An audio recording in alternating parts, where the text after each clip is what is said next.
There are few events in the course of history that can be deemed, without exaggeration, truly world-changing. Moments that impact all of humanity, becoming a part of our shared heritage, if you will. This is such a moment. Episode 1 of my new show. Welcome to Peter Klein Presents Fix the Media. You know it, I know it. The media is corrupt. And on this show, we seek to improve our picture of the world by analyzing and critiquing the news media to determine what's real and what's fake. And along the way, we'll figure out how to fix that corrupt media situation. I am Peter Klein, and this is episode number 1. Now, the topics on today's episode, it being the first episode, are a little unusual because it's simply the first episode. So, in this week's episode, we are going to set the stage for future episodes to lay that foundation. We're going to learn what the media is, what it was. Today, the media is made up of cable news and social media. We today call what the media was before around 1800 history.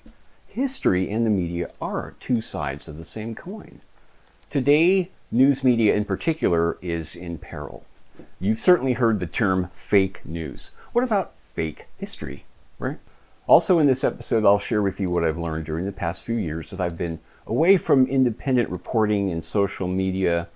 I know that some of you are going to be surprised, but maybe also intrigued. All of that and more. So let's get on with it. Oh, but before we do, let's all stand and recite the pledge. I'll see if I can get this right, because this is new to me. I pledge allegiance to the flag of the vassal states of Clown World, and to the clever grift on which it presently teeters, one group of suckers playing God with smartphones and TikTok for almost everyone. Okay, we can all be seated. This episode is sponsored by Cryoland. Professional clowns need professional tools. Cryoland clown makeup is tops in the industry. Don't waste your time with Ben Nye Clown White, or worse still, Mayron, which may contain titanium dioxide. You're a clown, you're a professional, you use Cryoland. And we greatly appreciate Cryoland's support because you know they're also made in Germany. Pretty cool. All right, let's talk about what the media is and what it was. Everything that is published or broadcast is a form of media, which now includes digital media, the likes of Facebook and Google. Television shows and films are mostly fictional forms of entertainment, but still media. But news media is unique in the sense that it aspires to share important information, accurate information that can inform and instruct our lives, right? The viewers, the constituents, if you will. And that's across the whole spectrum of media, from television to internet, in book form, etc. This form of media, news media, though, is so unique that they call it the fourth estate. And that's because although it's not a recognized branch of government, right, political party or a gigantic NGO, it wields significant indirect social influence.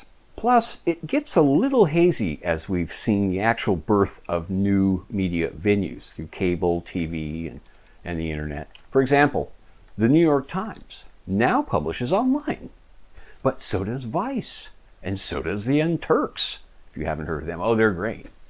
All are considered modern news media. But so imagine it was 1910, and you're the local news editor at the New York Times, right? Kind of like the heralded as the supreme iconic news organization. How would you react if a paper opened up across town called the Daily Beast, right? It'd be, a little odd. My point is that to point that out is really just to drive home my view that the media today is very different than what it was in the past.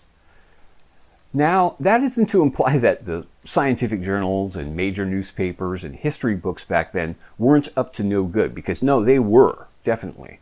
But to what degree and how bad was it by comparison with present day? At least in America, but before modern media like tech, TV, internet, smartphones and stuff? Let me share something with you that might help gauge the value of media at that time. When I was reading through the industry magazines published by the radio industry in around 1920 or so, I read through maybe 10 or 15 of these things, looking for some specific content there. Mostly I was interested in what their view of the coming television technology was, because this was radio. Radio was kind of like TV before TV, right? So anyway, to those radio heads, TV was like a radio drama and a play combined. And it didn't even require buying tickets to a theater, right? It must have been it was pretty sobering, I would imagine. And at least that's what I took away after reading these articles. But what was fascinating was how these radio guys, as well as civic leaders and regulators, began speculating about how best to utilize this new promising technology. So, for example, there were guys actually predicting things like how much entertainment programming there will be versus educational and community-oriented programming, like public access TV or something. They were at least somewhat in agreement when they predicted that it would be, an 80-20 split. 80% educational and civic content and 20% entertainment. And some were adamant that television must be totally free of advertising. Isn't that so hard to imagine? I mean, not ad-free television, but that people who understood radio media could be so naive? Or maybe they had higher ideals. Maybe they were more earnest, civic-minded. Certainly none at the time had yet to find corrupt motives to guide and direct their recommendation for television programming. They were free to imagine almost anything and free to express what they imagined. I don't think that's the case today, of course. To my thinking, the journalists, academics, historians of the 19th century were almost certainly more committed to accurate news reporting, and also reporting stuff that was more valuable and instructive and illustrative to society at large, right? And they were more capable of it. But I also think it would be pointless to attempt to contemplate all of the factors that motivated the media at that time. It's just so much work to try to put your mind. It's like, imagine growing up as your grandparent, right? It's going to be very hard.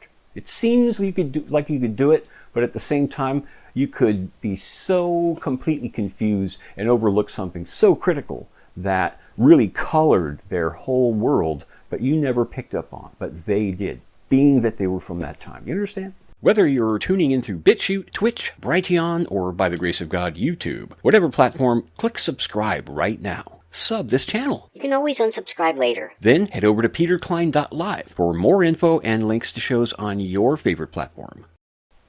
The media's relationship to history. One thing that President Donald Trump did that no other president seemed to have the balls to, at least that I was aware of, is call out what he called fake news. What I think he was getting at was specifically the lockstep influx of news reports of his various crimes and shortcomings, right? All of it seemed to have a different editorial standard. That combined with the messages being so widespread, and as I say, lockstep, they all seem to kind of join in this cult of hatred for Trump, and in so doing, had to do a lot of fake reporting, because Trump just seemed to be a regular guy. If anything, I will say this. He wasn't a lawyer, and not that I don't have hatred of lawyers, it just got a little old when all the presidents were lawyers, including George W. Bush, who passed the bar and became a lawyer. Absolutely true. That's, indisputable, right? It's in the records, people. Anyway, assuming that you weren't born yesterday, it's safe to say that fake news isn't a brand new phenomenon. Fake news is one of the primary reasons why we need to fix the media. Over the past 4 years, we've experienced some very focused examples of fake news, and some prominent figures have labeled it fake news as well. It's understandable that people today have fairly short attention spans because of the influx of information from so many sources, even in the background as we go about our lives, just doing whatever, washing the dog, getting lunch, grabbing coffee with a coworker or something, right? So it might seem to some that the problem is a modern one, But think back to the news being reported post 9/11. Almost immediately, all mainstream media outlets began campaigning for a war against Afghanistan, Iran, Iraq, and other countries. They also were ceaselessly reporting details of the 9/11 attacks, and some of those details were obviously false or obvious propaganda. Now, some can claim that the poor or overzealous reporting post 9/11 was just the result of bad source information or competition between news outlets. In other words, there's no reason to think the news media was deliberately lying. And that's a concern I have. And it's a question I think we all should ask is are the news media outlets deliberately lying? Or are they just kind of shirking their responsibilities and overlooking the, we don't need to double check that stat, or, well, we'll just go ahead and accept the word of this authority figure, whatever. But other events took place that suggest the media was deliberately lying about many things back in that post 9/11 timeframe. For example, there's the Phil Donahue show. Some of you may or may not know Phil Donahue was a very notable TV program host. He was a host of afternoon programming that had a lot of, stay-at-home moms watching, and this is before the ability for people to really, well, even before the advent of the VCR, I believe, but certainly it wasn't common for people to just kind of watch on demand. They had to watch when it was shown in the afternoon. So anyway, back in July of 2002, 10 months after the 9/11 attacks, Phil Donahue returned after a 7-year break with a new talk show on MSNBC. Clearly, the response to 9/11 was an important program affairs issue, so Donahue would have guests on that were opposed to the war. By February of the following year, 2003, his show was the highest rated show in his time slot and the highest rated on the MSNBC network. But oddly, that same month in 2003, the show was canceled. They began airing reruns, so it didn't appear, to me at least, to have been a planned programming change. So regarding this show's cancellation, Wikipedia, a great authority we should all be really digging into all the time. It's great data. Some of it is, actually, right? Anything non-controversial, fine. Anything controversial? Yeah. Well, sure, good, check it out. Anyway, Wikipedia begins their article on the topic with, quote,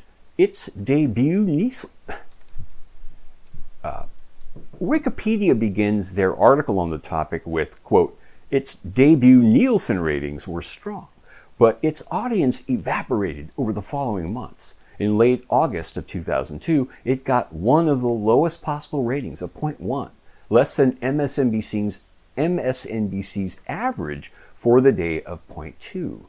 Only then, unquote, only then do they admit that the show quickly became the highest rated show on the network, right? So what happened, right? Well, a short time later, an MSNBC internal memo was leaked that indicated that Donahue was, quote, fired because he would be a difficult public face for NBC in a time of war, unquote. In what way does that exemplify the news media's mission to report accurate information? Or from a commerce perspective, how does that exemplify MSNBC's mission to increase revenue by capitalizing on the popularity of the Donahue show? How is it a sustainable business model to cancel your network's most popular program? It makes no sense whatsoever. Well, maybe it does, right? But I'm not going to go into that. We don't want to spend a lot of time digging into that area. It's complicated, and also we all know it. There's a corrupt kind of interplay between corporate, military, intelligence, and other administrative agencies. They're all kind of working in the same. It's really kind of it's a revolving door kind of buddies club, right? So anyway, from this we can speculate that there are other objectives at play, and that it's possible media companies benefit in some way by influencing public opinion. Or frankly, MSNBC may have stood to gain financially from the impending war in Iraq. Either way, this stands as a classic example of news media deliberately deceiving us. It's kind of morbidly humorous to see how this deception carried on. In 2007, now, a few years later, Keith Olbermann, if you remember him, said that the show's cancellation was, quote, it had as much to do with the show's production costs as it did with political orientation, unquote. Sure, Keith. Yeah. High production costs. There were a lot of special effects, obviously. A lot of stunts. Donahue would have to dive across. And when they went to the alternate Donahue, he'd put the wig on and, a lot of different cameras having to it was a live show, right? So I have no idea what the hell Keith was talking about. But before we really show the news media's relationship to history, it's worth a minute to explore another popular news story in the post 9/11 timeframe. Do you remember the anthrax attacks? For some, that story is the reason we know what Cipro is, right? To summarize, only a week after the 9/11 attacks, letters were received that contained anthrax spores. And over a period of a few weeks, the anthrax-laced letters killed 5 people and infected 17 others. Purportedly, that is, right? Because, if I can't trust the media today, how could we trust them then? And so what do we really know that we think we know but don't know, right? The unknown unknowns, right? Anyway, what is either amazingly convenient or part of a carefully planned conspiracy, nearly all of the letters were mailed to news organizations, including ABC News, CBS News, NBC News, the New York Post, and the National Enquirer. So that why that may be convenient for the perpetrators is that it thrusts the story into the headlines, seeing as the victims of the attacks were the very agencies expected to report on such things. Or was it a conspiracy intended to make Americans more sympathetic to the war hawks' cause? If that was the case, the news agencies targeted could easily have been in on the ruse, or not. In either case, Diane Sawyer wasn't going to be sorting through letters in the mailroom, right? So she wasn't really at risk. Anyway, after a few years and plenty of time for Americans to be fully committed to wars in the Middle East, the FBI finally found their man by the name of Bruce Ivins, a scientist at Fort Detrick in Maryland, who worked with anthrax and was alleged to have been the clear culprit. Despite that, Ivins was only put under surveillance and never incarcerated or indicted. Then, on July 29th, 2008, Ivins purportedly committed suicide by, get this, an overdose of acetaminophen. Honk honk, right? I need like a couple of horns. Gotta remember. Write that down. Horns. Honk honk, honk honk. Two-toned horns. 2 tones. Horns of different tones. Anyway, and then, surprise, federal prosecutors waited a whole week to declare Ivins the proven perpetrator based on DNA evidence. It's almost like the timeline of events perfectly suited the government's interests at any given time. Imagine that. And the media just so happened to be very good at, or conveniently, created that scenario for them. So anyway, if you could define a distinction between the government and the media, especially at times like that, and with stories like that. So there's much more to that story, but I think that's enough for us to conclude at least one thing. The anthrax attack story is one for the history books, as it was of national interest and so closely timed with the greater 9/11 attacks. I would not be surprised if the story warrants an entire entry in the history books of our future, right?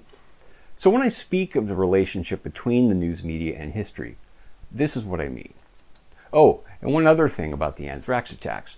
Back in October of 2001, the Washington Post, so this is very early, right? After the attack. The Washington Post reported that Vice President Dick Cheney and his staff were put on Cipro as early as September 11th. For those who don't know, Cipro is a drug taken to prevent biological infection by agents like anthrax.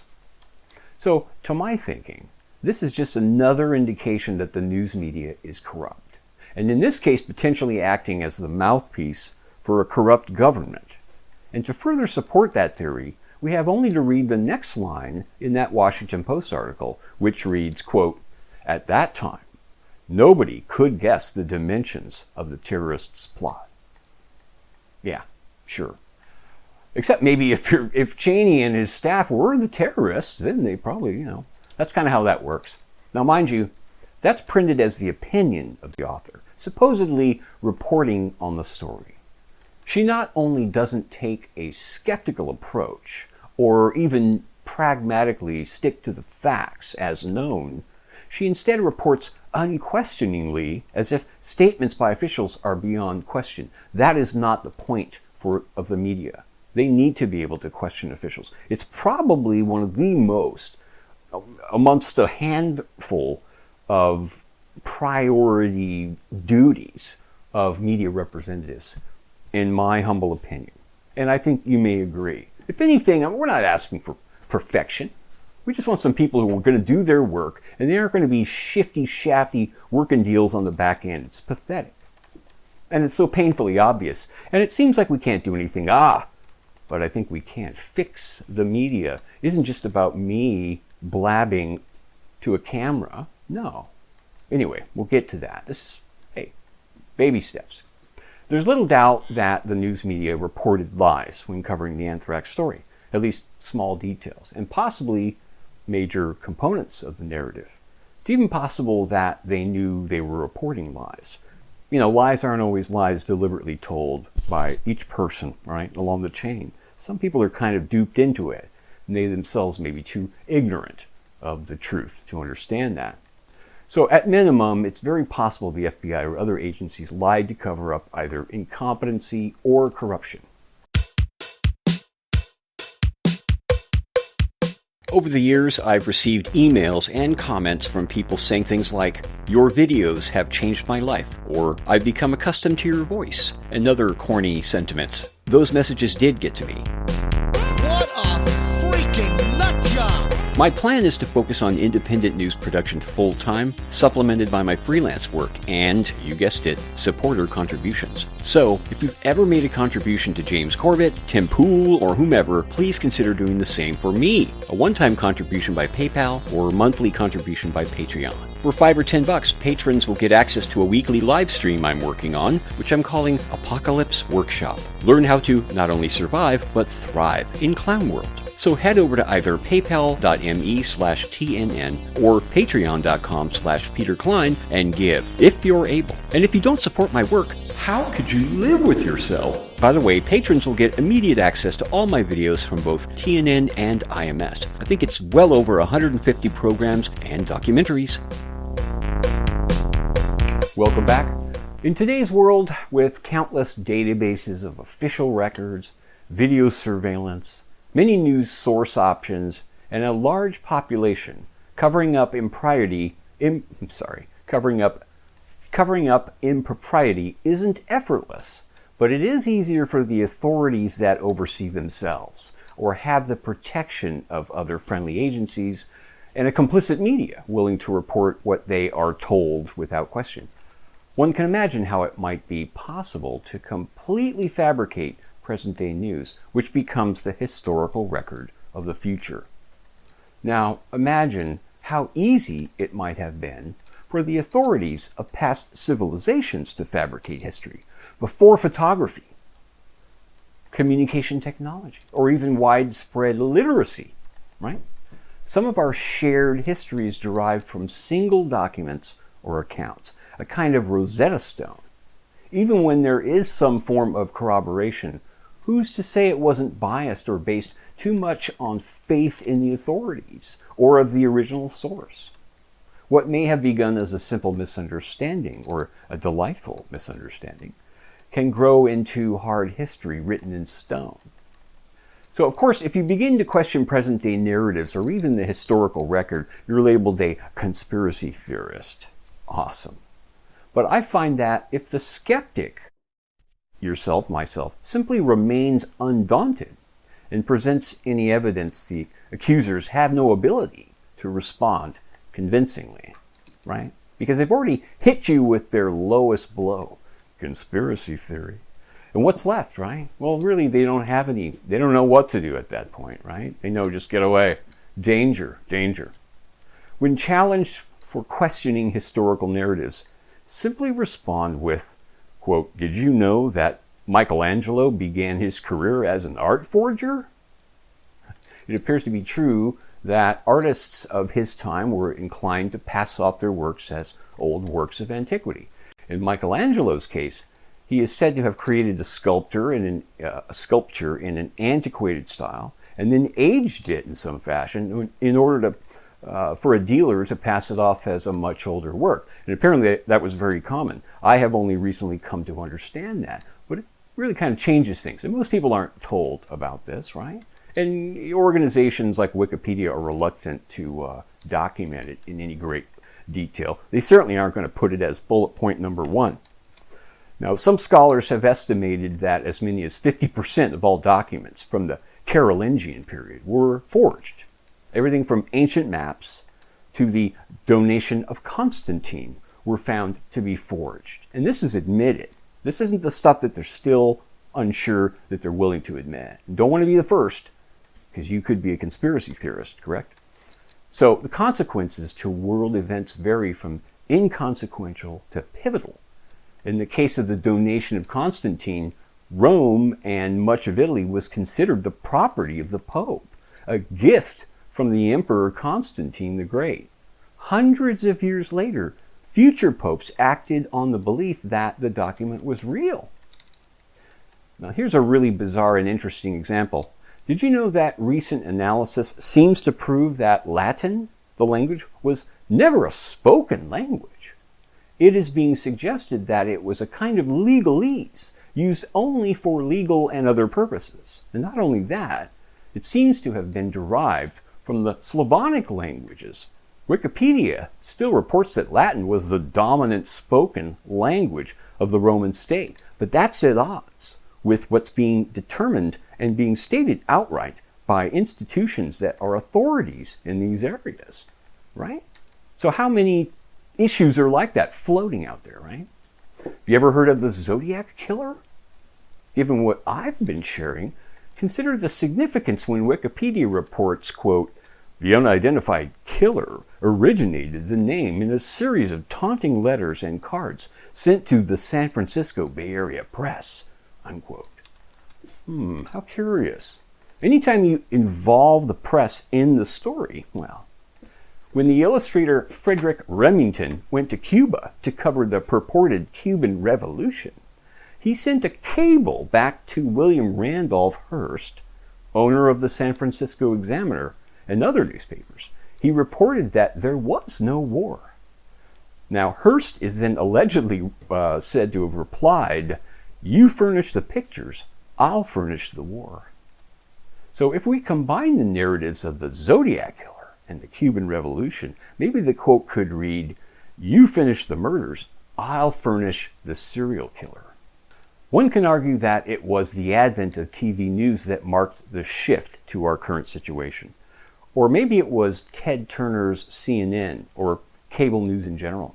I mean, that was what ushered in the 24-hour cable news network, right? The 24-hour news cycle. When exactly did the news media become so corrupted? Well, I suspect it happened somewhat gradually. Yes, the birth of 24-hour cable news did change the media landscape considerably. Once a network like CNN had amassed millions of viewers, suddenly a late-breaking national news story could be hijacked by certain interests and fed to the viewers in near real time, right? And much could be done to tailor or shift the details, right, as they went. Years ago, I had a job selling classified and retail ads for the Santa Clara Valley Weekly newspaper. To my surprise, it still seems to be a thing. I mean, they're still printing the paper and, of course, have an online presence. Now, I can remember actually doing manual paste-ups of the classified section and submitting them to the printing department, 3 or 4 pages of classified and display ads. I began selling a few display ads as I went, right? Because some customers needed a display ad or two and an occasional classified ad. So I kind of started a whole new method of sales there, if you will.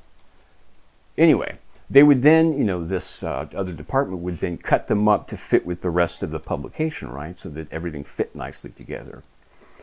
Actually, I had forgotten just how much I helped that paper by building up their classifieds from basically nothing. So it was an interesting job, but I wasn't doing journalism. In retrospect, I think the editorial staff there were very kind to me when I would pop over with a stupid question or other need. They had actual local news to report, right?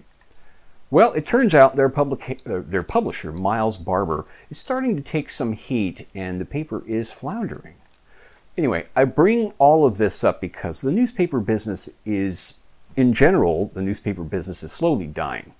And it's for a number of different reasons. Advertising has long been a source of funding for newspapers.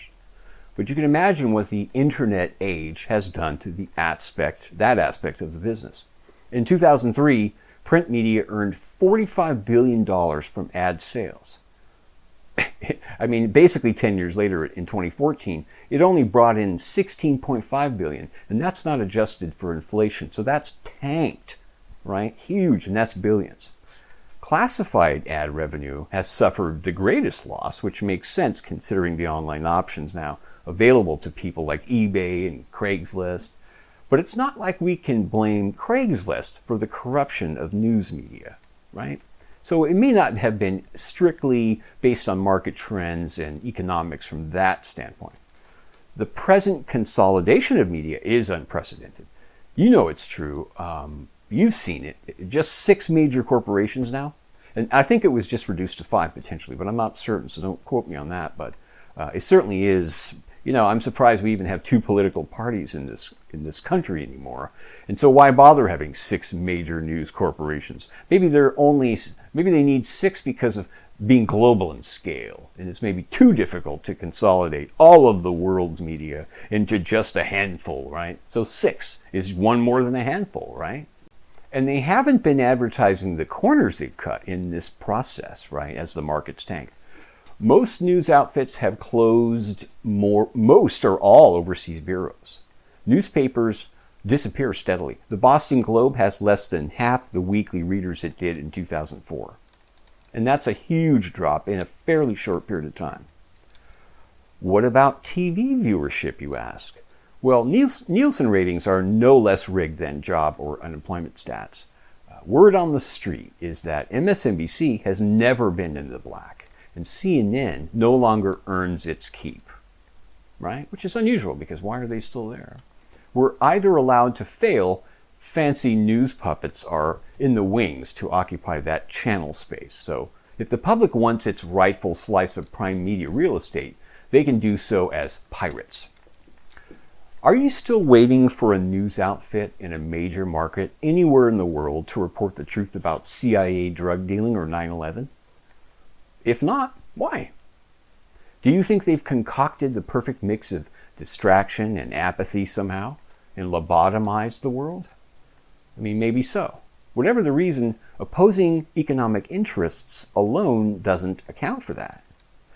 Do you think some marketplace shift or trend will drag along and reorient the media? Even science has abandoned the scientific principle. It's now led by mobile telecom sales managers. The church led by beauty pageant coaches. The most respectable person left in all of media is either Gene Simmons from Kiss or Honey Boo Boo. Get it through your head. The media doesn't care about facts or truth anymore. They're in the lying and public relations business now. And that's why this show exists. To somehow fix this enormous, enigmatic problem. And now topic 4, what I've learned the past few years. In this last segment of the episode 1, I'd like to break from the main topic of the media and address what I've been doing, what I've learned over the past 2 to 3 years. For those who may not know, I was once pretty actively publishing material online. But 2.5 to 3 years ago, I went dark, so to speak. And of course, my life carried on in the background that whole time. So I think it's a good idea to explain why I stopped all that activity and what I've been up to during that gap. You could say that having my first documentary removed from social media platforms was responsible for my throwing in the towel. At least it was sufficiently discouraging, but that wasn't the case. But we had expected that, actually, and had contingency plans in place. Having my TNN channel on YouTube removed with over 150 videos and a heck of a lot of communication, right, just all gone, was another setback, you know. And you could say, well, I had already stopped blogging through my tyrannynews.com blog. Without going into great detail, since many of you will already know much of this, we formed Independent Media Solidarity, or IMS, in 2004. We averaged about 20 members as we collaborated on our 2 successful documentaries. But along there was a slow attrition of the group. Now, I can blame myself for some of this, simply by looking at the structure of the organization. IMS had no firm leadership structure. My intent was to allow the direction of the group to kind of flow with the motivation of the individuals, right? Probably a good idea, but not something that individuals are used to. I'm sure many IMS members were simply waiting for direction at times, when I was only providing the bare minimum at that time. So, for the sake of time, I'll just say that IMS and my own productions were pretty summarily canceled on social media. And of course, there's the added mystery algorithm factor with platforms, which makes it virtually impossible to know all the advanced ways in which your content is being hidden from everyone. In that kind of climate, it's very hard to be optimistic. Optimism, however, is sometimes a problem in itself. For example, when IMS first got going and we enjoyed success very quickly, I was motivated to dive headfirst into independent journalism. I had a fair bit of income saved up and had, by chance, just resigned from the company I had worked with for 4 years at that time in Lexington, Kentucky. I put in a few solid years of work with absolutely no concerns about what I would do when the money ran out. And then the money ran out. I thought, I must be psychic. No. Eventually, I realized with IMS floundering and my career now a shambles, I should stop all the researching, producing material, and get back on my feet. But even in that time, I was contacted by a very kind and generous person involved in video production. He was apparently a fan of my work and wanted to offer to help. He was even suggesting I find a way to relocate to his location so that I could take advantage of his studio and potential collaborations. As it turned out, the best option seemed, at least to me, to be going full force on a brand new documentary that I thought would blow people's minds and maybe even create a place for big changes. If you're not familiar with Professor James Tracy, who was an associate tenured professor down in Florida, he was notable in my circles for being outspoken about the Sandy Hook event of 2012. At one point, it appeared like James Tracy was the Donald Trump of that time, even to the point of thousands of articles suddenly being written in mainstream news to demonize him. Sound familiar?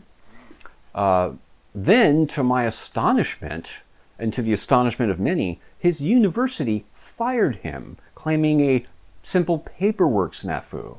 Now, mind you, he had tenureship. It was hence unfireable. Well, long story short, my new fan and benefactor loaned me all the equipment needed to head down to Florida and start work on a documentary about James Tracy. Our working title was The Conspiracy Theorist. IMS co-manager and all-around great guy Tony Mead opened up his home. He and his daughter were very kind. They opened their home to me, and we did a busy week's worth of shooting. It was around the time that I had returned to Kentucky and was, I guess, I was in mid-production that I began having minor revelations. But before I touch on that, it was also true that this understanding of things changed my opinion of the big project I was working on. In other words, I knew that nothing in our tool bag of standard tactics was going to get Mr. Tracy's job back and public reputation back. So regrettably, I pulled the plug on the project. As I was saying earlier, other revelations were influencing that and other decisions. For example, I finally came to the realization that many notable internet celebrities, activists, independent journalists weren't that good at getting things done, even influencing the climate in any appreciable way. Okay? Just being a positive influence in some measurable way with real metrics, right? Or even in some vague, assumed way. At around the same time, it dawned on me that much of the big wonders of our era and other related projects being pursued by industry and marveled at by the public at large was all just a bunch of crazy horse shit. Cars were soon to drive themselves. Man would soon live in a much longer life enhanced by cybertronics. We would soon experience the bliss of absolutely pure fact-based knowledge, right? And the best, I think, of all this, we would continue on our journey to become so much more advanced in every way than our primitive forefathers. And that's the kind of understanding I plan to build on and reconcile as we work together to fix the media. And with that, I conclude this first episode of Fix the Media, a Peter Klein production. Please subscribe if you wish to, and pass my channels and accounts along to other people. Your recommendations are how people will learn about my work and these topics and these projects we'll be working on. And on the flip side of that, internet minders and hired thugs, the various groups out there, please tear down that wall. Just let us carry on in what I'm sure you're convinced is a fruitless waste of time anyway. We're good people. You can be good too. Thanks for watching, and see you next week.